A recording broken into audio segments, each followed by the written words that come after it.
আসসালামু আলাইকুম। Hello friends, Facebook থেকে আসলেই ইনকাম করতে পারবেন কি না অথবা আপনার প্রোফাইল বা পেজ মনিটাইজেশন পাওয়ার যোগ্য কি না তার বিস্তারিত আলোচনা থাকবে আজকের ভিডিওতে। মনিটাইজেশন পাওয়ার যোগ্য হলেই কিন্তু হাজার হাজার টাকা ইনকাম করতে পারবেন ফেসবুক থেকে। আমি একটি পেজে চলে এসেছি।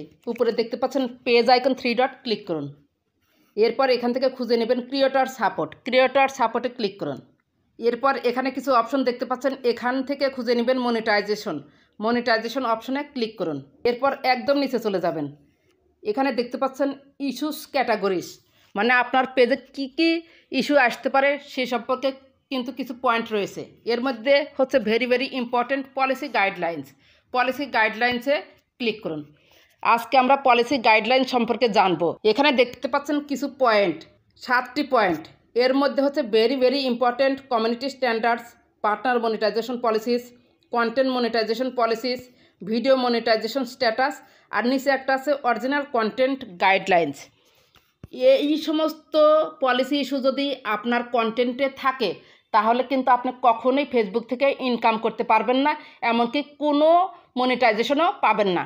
সেজন্য আগে বুঝতে হবে যে আসলেই আপনার কন্টেন্টে এই ধরনের ইস্যু আছে কিনা। প্রথম পয়েন্ট হচ্ছে কমিউনিটি স্ট্যান্ডার্ড। আমাদের আসলে বুঝতে হবে কমিউনিটি স্ট্যান্ডার্ড আসলে কী। কমিউনিটি স্ট্যান্ডার্ড হচ্ছে রাজনীতি নিয়ে কোনো পোস্ট করা যাবে না, উস্কানিমূলক কোনো পোস্ট করা যাবে না, আপনার পোস্টের কারণে মানুষ যেন নিরাপত্তাহীনতায় ভোগে এ ধরনের পোস্ট করা যাবে না, কাউকে হ্যারাসমেন্ট করে পোস্ট করা যাবে না, আপত্তিজনক পোস্ট করা যাবে না, যেমন সেক্সুয়াল বিষয়ে, নগ্নতা, যৌন বিষয়ে কোনো পোস্ট করা যাবে না, ছোট বাচ্চাদের খালি গায়ে কোনো পোস্ট করা যাবে না, ছোট বাচ্চাদের নিয়ে রিস্ক হয়ে যায় এ ধরনের কোনো পোস্ট করা যাবে না, বকাবকি বা অশালীন ভাষায় পোস্ট করা যাবে না। কমেন্ট করার সময় অবশ্যই সতর্কতা অবলম্বন করবেন। ভুয়া তথ্য বা কন্টেন্ট পোস্ট করবেন না। ধরুন আপনি এমন একটি পোস্ট করলেন, সেই পোস্টের কোনো সত্যতা নেই। যদি কোনো পোস্ট করতেই হয় রেফারেন্সে তার নাম লিখে দিবেন যার পোস্ট নিয়েছেন। আমার মতে আপনার কাছে যদি মনে হয় পোস্টটি ভুয়া, তাহলে সেই ধরনের পোস্ট দেওয়া থেকে বিরত থাকবেন। ক্লিকবেট করে কোনো পোস্ট করবেন না। কাউকে আপনার পোস্ট দ্বারা বাধ্য করবেন না সেই পোস্টে লাইক কমেন্ট করতে। মারামারি, কাটাকাটি, খুন, ধর্ষণ, রাহাজানি এবং পোস্টে ব্লাড দেখা যাচ্ছে এই ধরনের কোনো পোস্ট করবেন না। পাবলিক প্লেসে গিয়ে কোনো ধরনের লাইভ করবেন না। পাবলিক প্লেসে গিয়ে লাইভ করলে অনেক ধরনের সমস্যা হতে পারে, যেমন কোনো ছোট বাচ্চা হঠাৎ করে খালি গায়ে চলে আসে সামনে, অথবা কোনো পাগল চলে আসে, অথবা কোনো উলঙ্গ মানুষ চলে আসে, অথবা কোনো অ্যাক্সিডেন্ট ঘটে যায়। সেজন্য এই ধরনের পাবলিক প্লেসে গিয়ে যদি লাইভ করেন আর এই ধরনের সমস্যা যদি চলে আসে আপনার লাইভে, তাহলে কিন্তু আপনি পলিসি ইস্যুতে পড়ে যাবেন। সো এই ধরনের লাইভ করা থেকে বিরত থাকুন। যদি আপনি ফেসবুকের কমিউনিটি গাইডলাইন্সের বাইরে পোস্ট করেন তাহলে মনিটাইজেশন রেস্ট্রিক্টেড করে দিবে সাময়িকভাবে। এছাড়া ফেসবুকের অ্যালগোরিদম আপনার ফেসবুক প্রোফাইল বা পেজের কন্টেন্টকে কম প্রাধান্য দিবে, অন্যের কাছে সাজেস্টে পাঠাবে না, রিচ পাওয়ার জন্য রিকমেন্ডেড করবে না নতুন অডিয়েন্স বা পেজের কাছে, যার ফলে ডে বাই ডে আপনার পোস্টের রিচ কিন্তু কমে যাবে। অনেকেই প্রশ্ন করেন আমার প্রোফাইল বা পেজের রিচ কমে যাচ্ছে কেন? ফেসবুকের কমিউনিটি গাইডলাইন্সের বাইরে পোস্ট করলেই রিচ কমে যাবে। আপনি এখন চেক দিয়ে দেখুন এ ধরনের কোনো পোস্ট আছে কিনা। এর পরের পয়েন্ট হচ্ছে পার্টনার মনিটাইজেশন পলিসির মধ্যে কমিউনিটি স্ট্যান্ডার্ডও পড়ে যায়। তাছাড়া যে কারণে পার্টনার মনিটাইজেশন পলিসি চলে আসে, অন্যের ভিডিও বা কন্টেন্ট নিজের পেজে আপলোড করা। ধরুন আপনি অন্যের একটি ভিডিও ডাউনলোড করে কপি করে এনে আপনার পেজ বা প্রোফাইলে সরাসরি ছাড়লেন, এভাবে ছাড়বেন না। যদি অন্যের ভিডিও আপনি কপি করে নিয়ে এসে ছাড়তেই চান তাহলে ডুয়েট ভিডিও হিসেবে করবেন, অথবা এডিটিং করে নেবেন, ভিডিওর উপরে সৃজনশীল কিছু লিখে দিবেন, তার ভয়েসটা একবারেই রিমুভ করে দিবেন, তার যে রেজুলেশন আছে তার চেয়ে কম বেশি করবেন, ইফেক্ট ইউজ করবেন, মানে লাইট কম বেশি করবেন। তাহলে কিন্তু ফেসবুক ধরতে পারবে না যে আপনি অন্যের কন্টেন্ট কপি করে নিয়ে এসে আপলোড করলেন।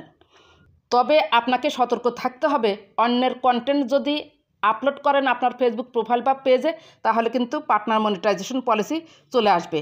এরপরে হচ্ছে অপ্রাসঙ্গিক শেয়ারিং। নিজের পেজের ভিডিও বা গ্রুপে বা ব্যক্তিগত আইডিতে অতিরিক্ত শেয়ার করা যাবে না।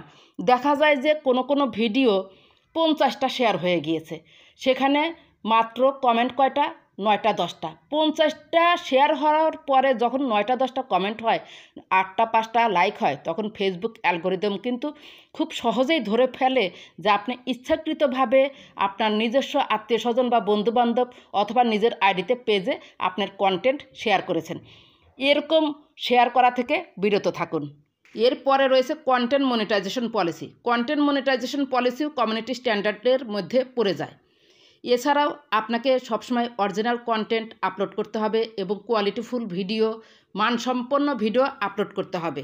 তাছাড়া ফেসবুকের কিছু নিয়ম আছে, যেন আপনার পেজের বয়স 60 দিন হয়, আবার আপনার পেজের বয়স যেন 18 বছর হয়। আপনি যে প্রোফাইলটা খুলেছেন আপনার বয়স 18+ হতে হবে। ফেসবুকে যে জন্ম তারিখটা দিয়েছেন সেই জন্ম তারিখটা যেন আপনার বয়সটাকে 18 দেখায়, সেটা বোঝাচ্ছে। যাদের প্রোফাইলে অরিজিনালি 18 বছর বয়স হয়নি তারা প্রোফাইলে বয়সটা যেন 18 বছর হয় সেই টাইপের একটি বয়স দিয়ে রাখবেন, এতে কোনো সমস্যা হবে না। ভবিষ্যতে যখন আপনি কন্টেন্ট মনিটাইজেশন সেটআপ পাবেন অথবা ফেসবুক থেকে ইনকাম করতে পারবেন, তখন আপনি আপনার মায়ের নাম বা ভাই বা বোন যে কারো বয়স দেয়া বা আইডি দেয়া আপনি তখন ইনকামটা উঠাতে পারবেন। অর্থাৎ প্রোফাইলের সমস্ত তথ্যাদি তখন আপনি আপনার নিকটস্থ কোনো আত্মীয়কে দিয়ে দিবেন। যখন আপনার বয়স 18 হয়ে যাবে তখন আপনি নিয়ে নেবেন। এরপর রয়েছে ভিডিও মনিটাইজেশন স্ট্যাটাস। এখানে ভিডিও মনিটাইজেশন স্ট্যাটাসে আপনি একটু ক্লিক করুন। এরপর দেখতে পাচ্ছেন content monetization policies. Content monetization পলিসিসে ক্লিক করুন। এখানে দেখতে পাচ্ছেন কন্টেন্ট মনিটাইজেশন পলিসিস। নিচের দিকে একটু স্ক্রল করুন, যেগুলো ইম্পর্টেন্ট সেগুলোই আমি একটু শর্টকাটে বলবো। দেখতে পাচ্ছেন স্ট্যাটিস্টিক ভিডিওস। স্ট্যাটিস্টিক ভিডিওস বলতে বুঝি স্থির চিত্র ছবি দিয়ে কোনো ভিডিও বানানো যাবে না। ধরুন আপনি একটি ছবি দেখিয়ে অনেক বড় একটি ভিডিও বানালেন বা রিলস বানালেন, এইভাবে যদি আপনি বানান তাহলে কিন্তু হবে না। এরপর দেখতে পাচ্ছেন স্ট্যাটিস্টিক ইমেজ পোলস। কয়েকটি ছবি দিয়ে আপনি ভিডিও তৈরি করলেন, এভাবে কিন্তু হবে না। এরপর দেখতে পাচ্ছেন স্লাইড শোস অফ ইমেজ। একটি করে ছবি যাচ্ছে আর আপনি কথা বলছেন, আরেকটি ছবি যাচ্ছে আপনি কথা বলছেন। এরকম স্লাইড শো ভিডিও করা যাবে না ফেসবুক প্রোফাইল বা পেজে। এরপর নিচে একটু স্ক্রল করে চলে আসুন। এখানে ইম্পর্টেন্ট আর কিছু নেই, আপনি ব্যাকে চলুন। এরপর দেখতে পাচ্ছেন অরিজিনাল কন্টেন্ট গাইডলাইন্স। আপনাকে অরিজিনাল ভিডিও দিতে হবে, নিজস্ব কন্টেন্ট দিয়ে ভিডিও আপলোড করতে হবে, এটা দ্বারা এটাই বুঝিয়েছে। আপনি একটু ব্যাকে চলুন। আমি পেজের শুরুতে চলে এসেছি। উপরে দেখতে পাচ্ছেন পেজ আইকন 3 ডট, ক্লিক করুন। তার ঠিক নিচেই রয়েছে সেটিংস আইকন, গিয়ার বক্সের মধ্যে দেখা যায়, ক্লিক করুন। এখানে এসে নিচে চলে যাবেন, একদম নিচে চলে যাবেন। এখানে দেখতে পাচ্ছেন পেজ সেটআপ। পেজ সেটআপে ক্লিক করুন। এরপর দেখতে পাচ্ছেন পেজ অ্যাক্সেস। পেজ অ্যাক্সেসে আপনি ক্লিক করুন। এখানে এসে চেক দিবেন যে আপনার পেজের অ্যাডমিন কাউকে দিয়েছেন কিনা। আপনার পেজের অ্যাডমিন যদি কাউকে দেন, সেই অ্যাডমিনের প্রোফাইলে যদি কোনো সমস্যা হয়, সেই অ্যাডমিন যদি আবল তাবলভাবে ফেসবুকে কমেন্ট করে, তাহলে কিন্তু আপনার পেজের উপর এসে ইফেক্ট পড়বে। যদি অ্যাডমিন দিয়ে থাকেন তাহলে সতর্কতার সহিত তাকে দিতে হবে। ব্যাকে চলুন। এরপর দেখতে পাচ্ছেন পেজ স্ট্যাটাস। পেজ স্ট্যাটাসে ক্লিক করুন। এখানে দেখতে পাচ্ছেন যে community standards violation, good news, no violation to show. এখানে কোনো সমস্যা নাই। এখানে আরেকটি জিনিস আপনি চেক দিবেন, page is recommendable. Page is রিকমেন্ডেবলে একটু চেক দিবেন। এখানে দেখবেন যে রিকমেন্ডেবল আছে, ওকে। এরপর দেখতে পাচ্ছেন নিচে আছে পেজ স্ট্যাটাস। পেজ স্ট্যাটাসে একটু ক্লিক করুন। এখানেও আপনাকে চেক দিতে হবে, এটাও কিন্তু ওকে আছে। এরপর দেখতে পাচ্ছেন এলিজিবল টু মনিটাইজ। এখানে দেখবেন অনেকেরই নট মনিটাইজ লেখা রয়েছে। নট মনিটাইজ যদি লেখা থাকে তাহলে কিন্তু সেই ফেসবুক প্রোফাইল বা পেজ দিয়ে আপনি কোনো ইনকাম করতে পারবেন না। ব্যাকে চলুন। আমি আবার পেজের শুরুতেই চলে এসেছি। উপরে দেখতে পাচ্ছেন পেজ আইকন 3 ডট, ক্লিক করুন।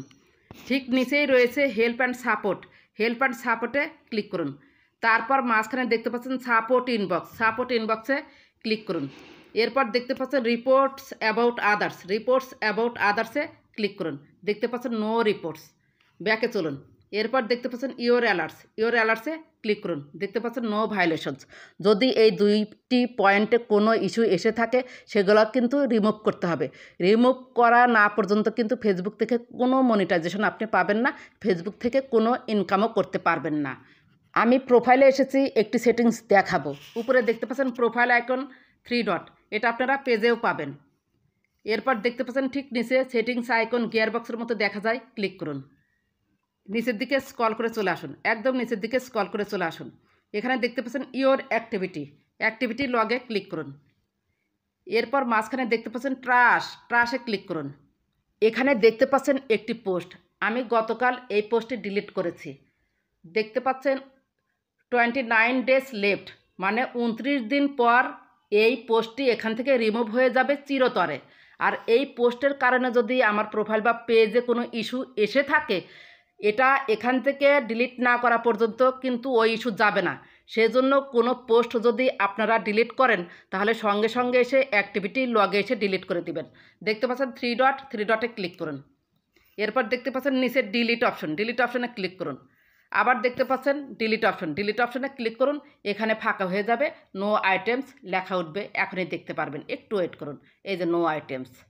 আজকে যে আলোচনা করলাম, এই ধরনের ইস্যু যদি আপনার প্রোফাইল বা পেজে থাকে তাহলে আপনি কিন্তু মনিটাইজেশন পাবেন না। ধরুন আপনি এই ধরনের ইস্যুতে পড়ে গিয়েছেন, তাহলে প্রথমেই আপনি সেই কন্টেন্ট খুঁজে বের করে ডিলিট করে দিবেন এবং লাইভ করবেন কন্টিনিউ। লাইভ 7 থেকে 21 দিন করার পর আপনার ইস্যুটি চলে যাওয়ার কথা।